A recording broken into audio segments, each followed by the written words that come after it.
원환의 아버지인 원방은 한나라에서 삼공 중 하나인 사도를 지냈으며 사촌 동생 원패는 위나라에서 하남윤과 상서를 지냈고 원희도 한나라에서 사도로 모셔졌으나 받아들이지 않았고 원미는 하제일자를 지냈어요. 장남 원간은 군수와 상서를 역임했고 사람들이 원간의 인품을 칭송했으며 차남 원우는 단명의 관직은 오르지 못했으나 총명했고 셋째 원호는 항상 맞는 말만 해 광록훈을 지냈고 넷째 원주는 아랫사람에게도 모르는 것은 거리낌 없이 물었으며 벼슬에는 오르지 않았으나 저서가 10만여 언에 달한 인물로 원환의 일가들은 대부분 뛰어난 인물이었어요. 심지어 원환의 후손은 남조의 대표적인 문벌귀족 가문이었고 원환의 후손 중 원유는 동진에서 시중을, 원욱은 동진에서 이머령을, 원괭은 동진에서 권희참군, 안남사마, 기실참군 등의 직책을 지냈다니 아무래도 가문 전체에 천재의 피가 흐르긴 흐른 모양이에요. 원환은 예주 진군 불악현 사람으로 어렸을 때 주위의 세도가의 자제들이 법을 지키지 않고 지 맘대로 지냈는데도 불구하고 원환은 반드시 예법을 지킨 것으로 명성이 높아져 군에서 그를 공조로 삼았고 그러자 그 군에 간사한 관리들이 모두 떠났을 정도로 원환은 청렴하고 강직했어요. 후에 공부로 불려가면서 우수한 성적으로 추천되어 시여사로 승진했다가 초현의 현령으로 제수되었으나 받지 않았어요. 원환은 196년에 유비가 예주자사가 되자 유비를 섬겼으나 장강과 황하 일대에서 환란이 일어나 도망치다가 이후 원술에게 다시 임용되었어요. 원환은 늘 정론을 펼쳤기에 그 개차반 원술이 공경할 정도였어요. 그러나 원술이 여포에게 패하자 사로잡혀 여포에게 항복했어요.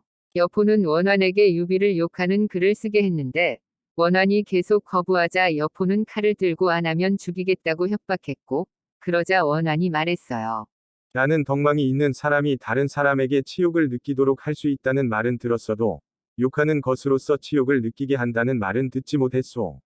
만약 유비가 정말로 군자라면 장군의 말에 치욕을 느끼지 않을 것이며 유비가 소인이라면 장차 장군의 행동에 대해 보복할 것이니 이렇게 되면 치욕은 이쪽에 있는 것이지 그쪽에 있는 것이 아니오. 하물며 내가 다른 날 유비를 섬겼던 것은 마치 오늘 장군을 섬기는 것과 같은 이치요. 만약 내가 하루 아침에 이곳을 떠나 장군을 욕한다면 괜찮겠소. 이 말을 들은 여포가 부끄러워 명령을 취소했다니 이는 원환이 얼마나 뛰어난 인재였는지 보여주는 일화입니다. 여포가 조조에게 토벌당하자 원환은 조조에게 항복했는데 다른 항장들이 조조에게 예를 갖춰 배례를 했으나 원환은 가볍게 읍만하니 조조가 이를 이상하게 여겼어요. 또한 조조가 여포의 군중에 있던 물자를 가져가게 하자 모두 귀중품을 챙길 때 원환은 수백 권의 책만 챙겨 주변의 모두가 부끄러움을 느꼈다고 해요.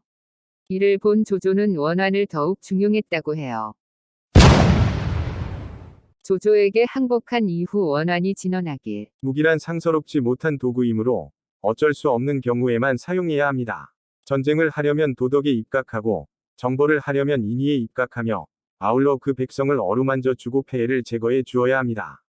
이렇게 되면 진실로 그들과 함께 죽을 수 있고 그들과 더불어 살 수 있습니다. 조조는 원환의 건의를 깊이 받아들였으며 원환을 폐해 남북도의에 임명했어요. 그 당시 백성들을 새로 모집하여 둔전을 개설했지만 이게 백성들을 강제로 모집하거나 이주시키는 등 여러모로 강압적으로 시행되었어요.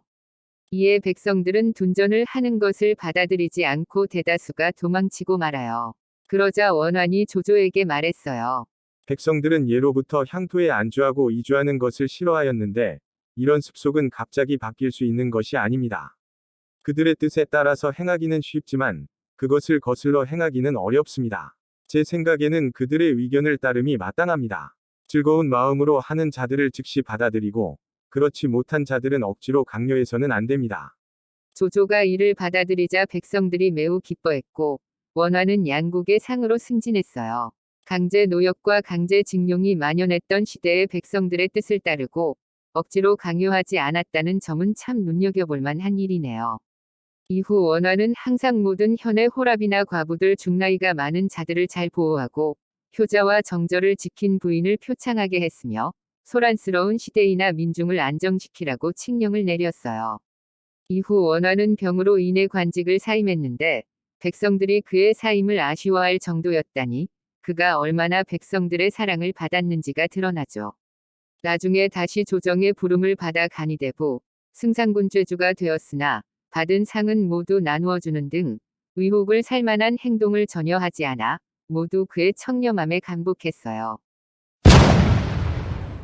유비가 죽었다는 풍문이 위나라에 돌았을 때 모두 기뻐했으나 원환만은 예전에 유비를 섬긴 적이 있었으므로 기뻐하지 않았다고 해요. 이건 제 생각이지만 여포와의 일화도 그렇고 왜인지 유비를 좋아한 사람이 아닐까 싶네요.